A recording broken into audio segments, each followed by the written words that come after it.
Rolling? Rolling na po. Siyempre, bukod sa inaabangan na talaga namin yung major concert mo. Anong aabangan namin dito sa concert yung sa September? Yes, September 26, this time, syempre after BBB, medyo nag-iba yung branding natin, which is yun naman po talaga yung, kung ano yung nakilala nila sa TV, Anong gagawin ko? po talaga yung ako. And this time siguro yung concert na ipapakita ko is yung mas pagka-versatile ko as an artist. Mas Gen Z ang atake natin ngayon. Yes, pa rin yung diva, but still, nandun po hahaluan namin yung something na may pagka-touch na pagka-Gen Z din. Syempre Gen Z ang atake natin. Correct. Medyo pa teaser ba ng concert mo bukas saka mamaya? Masisilip ba namin all yung aabangan Syempre, sa'yo? syempre kakanta ko mamaya. And bukas Sample din. pa lang yun. Yes, sample pa lang. Kaya dapat bumili na kayo ng ticket. Okay. Sold out. Dalawang na yata yung Tatlo na sold po. out. Tatlo ay bongga naman. Bongga naman, diba? Siyempre, bukod dito, siyempre, nakita namin yung mga pictures ng Bar Boys 2. Yes. Kumusta ang pag-acting? First ever. Oh my God! Actually, nung nalaman ko po yung about dyan, yung about sa acting na yan, na paglabas ko ng bahay, parang sabi ko, nag-down pa ako. But yun nga po, nung nag-start na kami mag-shoot, siguro naka 3 days na po. Ang saya, masaya po, though iba po ito siya. Siyempre, sanay po ako sa mundo ng mga kasama ko, mga singers, kakanta lang ako. But ito po sa acting, iba siya, but ang dami kong natutunan. May mga babae ko actors, si Pasig Will, si Derek Kim, to guide me. So, naging magaan po yung trabaho. So, sana medyo nagustuhan nila yung performance. Anong role mo? Pwede na bang sabihin? Acting nilabas naman po nila ng yes, May. Na parang somehow close din po sa personality ko, yung pagiging breadwinner ko dati. So parang ganun po yung naging role ko dito sa mundo. So it's really close to my heart. May pressure ba on your part to be part nung Bar Boys? Kasi siya, critically and commercially acclaimed yung first part.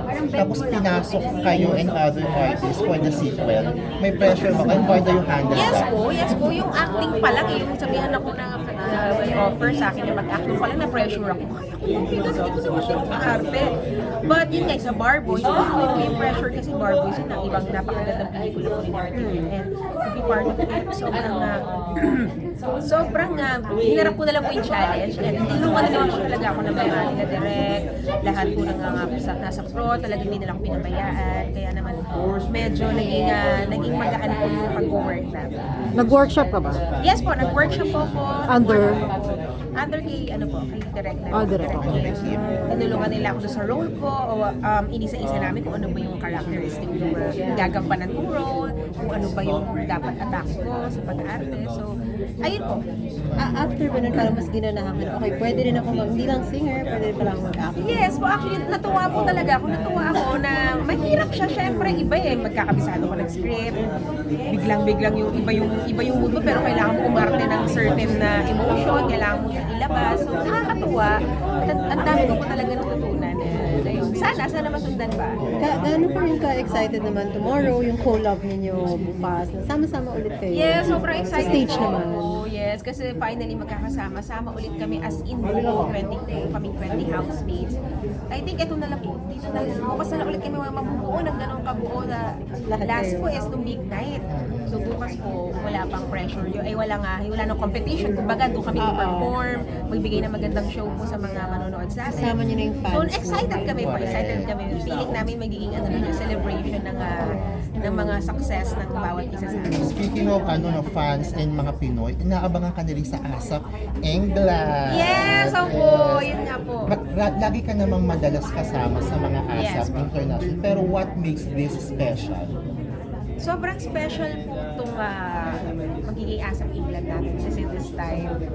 Yun nga po, parang iba yung naging paglabas ko ng PBB, di ba? Nagulat po ko na, oh my God, nadagdagan yung mga nagsusupport sa akin, yung mga na mas nakakilala sa akin na nagdagan, may mga naka-appreciate na sa akin na dati. Akala ko hindi ko siya mararanasan. So this time, sobrang excited po ako.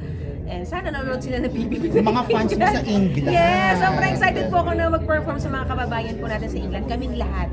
Nag-start na rin po kaming mag-practice for it. And ayun, kita-kita po tayo dyan. Thank you. Thanks, Clan. Lang, ano lang. Since ito ba yung pinakamalaking endorsement mo? Apo. Marami na bang iba? Meron po. Tapos I heard na bigyan ka na ng Parang balikbayan Yes box. po. Yes. Anong feeling nung gano'n? Nakakatuwa po na hindi ko in-expect na may magdi-deliver po sa akin ng isang box, move-in box, Oo. may aircon, and actually yung isang box hindi ko pa nabubuksan kasi late na ako na But, ang bigat! So, sobrang excited ako, oh my God. Excited ako mabuksan kung ano po talaga yung laman. So, thank you so much, Acer family. Maraming salamat. I heard prior to that, meron pang iba eh. Meron pa pang iba. Na ano po? Another ganun din. Po. Meron pa. So, thank you so much, Acer. Napaka-generous po talaga. Ramdam na ramdam po namin. Pagmamahal sa inyo. Okay.